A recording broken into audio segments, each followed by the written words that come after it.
Hej og velkommen til dig, Emil. Mange tak. Vi har nogle spørgsmål til dig. Jeg vil gøre mit bedste. Hvilke kompetencer skal man? Du skal egentlig ikke have nogle specielle kompetencer. Du skal jo ikke være uddannet eller noget for at kunne træne. Det vigtige er, at du træner din krop ordentligt, så du ikke udvikler nogle unødvendige skader. Bruger du nogle hjælpemidler, f.eks. gennem din kost? Til at starte med, der var det helt uden noget. Men så mødte jeg nogen, der inspirerede mig til at prøve det med proteinpulver og aminosyre og nogle forskellige harmløse ting. Kan du skade din krop, f.eks. ved overtræning? Hvis du spørger mig eller andre fitnessfreaks, så er der egentlig ikke noget, der hedder overtræning i krop. Du kan selvfølgelig træne din krop meget forkert. Hvilke muskler træner du mest? Jeg vil sige, at jeg bruger alle musklerne i min krop. Jeg skal vælge nogen, så er det nok mine ben og min ryg, og selvfølgelig triceps og biceps. Kan du nævne nogle gode og nogle dårlige ting ved styrketræning?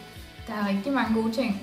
Du får større lungedæbt og mindre chance for, at du kan udvikle hjerte-karsygdomme, og du hjælper faktisk også din hjerne ved at styrketræne. Og en af de dårlige ting, der er igen det der med, hvis du træner forkert. Tusind tak for dine svar. Selv tak.